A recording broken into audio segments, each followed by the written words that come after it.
이번에는 G단원 생명윤리의 내용 요소를 살펴보도록 하겠습니다. 이 단원에서는 생명과 관련된 다양한 윤리적 쟁점들이 제시되고 있습니다.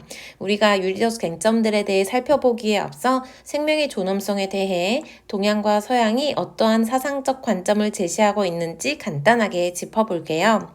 먼저 유교에서는 우리가 부모로부터 물려받은 생명을 소중히 여겨야 함을 강조합니다. 이 또한 효의 실천 방법이겠죠.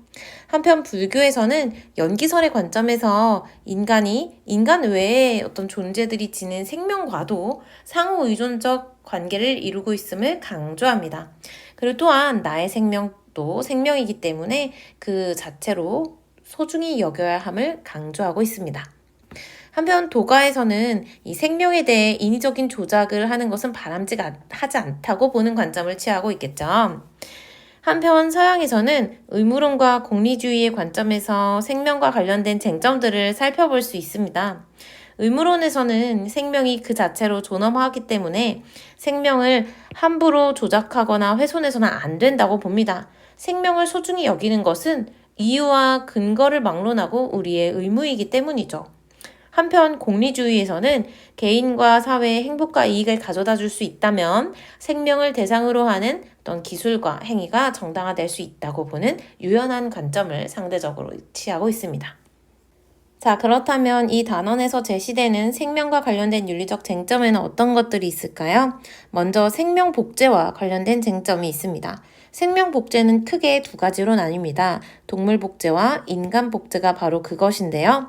실제 우리의 기술이 굉장히 높은 수준에 도달하고 있다고 보고 있지만 여전히 동물을 복제하는 일에 대해 찬성하는 입장과 반대하는 입장이 쟁점이 존재하고 있고, 또 인간을 복제함에 있어서도 우리가 질병 치료를 위한 배아 복제 연구뿐만 아니라 어떤 개체를 복제함에 있어서 그것이 과연 윤리적으로 정당한가 또한 쟁점이 되고 있습니다.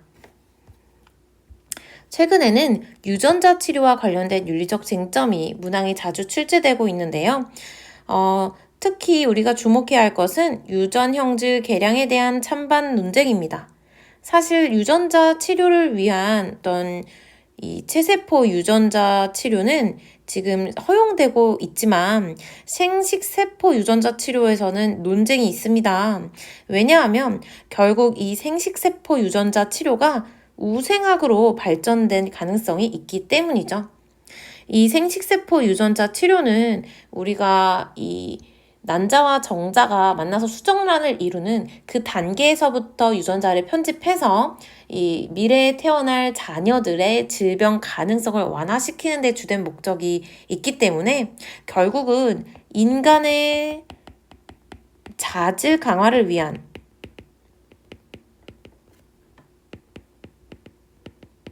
유전자 개량이 가능해지는 것이 아니냐 하는 점에서 특히 쟁점화되고 있습니다. 이 유전형질 개량에 대한, 즉 인간의 자질 강화를 위한 유전자 개량에 대한 찬성의 논거로는 특히 우수한 인재들이 많이 출산됨으로써 사회적인 이익이 발생하리라는 측면을 강조하고 있습니다. 하지만 이에 대해 반대하는 입장에서는 결국 이 자녀의 유전자 개량을 결정하는 것은 부모 세대이기 때문에 미래에 태어날 자녀들은 개인의 어떤 동의 없이 강화된 유전적인 형질을 가짐으로써 오히려 자율성의 침해를 얻게 된다는 부분을 강조하는 근거를 사용하고 있습니다. 자, 또한 이 단원에서는 동물 실험과 동물 권리의 문제가 제시되고 있는데요. 동물 실험을 옹호하는 입장과 반대하는 입장의 논거들을 살펴보아야 할 뿐만 아니라 동물 권리에 대해 인간 중심주의와 동물 중심주의에서 각기 제시하고 있는 관점들을 살펴보아야겠습니다. 사실 이 인간 중심주의나 동물 중심주의는 자연과 윤리 단원에서 다시 한번 다루게 되고 심화된 내용 요소는 그 단원과 관련된 문항으로 출제가 되기 때문에 이 단원에서는 간단하게 짚어보기만 하겠습니다. 자, 먼저 인간 중심주의에서 동물은 사실 인간과 같은 도덕적 권리를 지니지 않습니다. 아리스토텔레스의 입장에서 동물은 인간을 위해 존재하기 때문에 인간은 얼마든지 동물을 사용할 수 있습니다. 아퀴나스 또한 식물은 동물을 위해, 동물은 인간을 위해 존재한다고 보는 목적론적 관점을 이어받고 있습니다.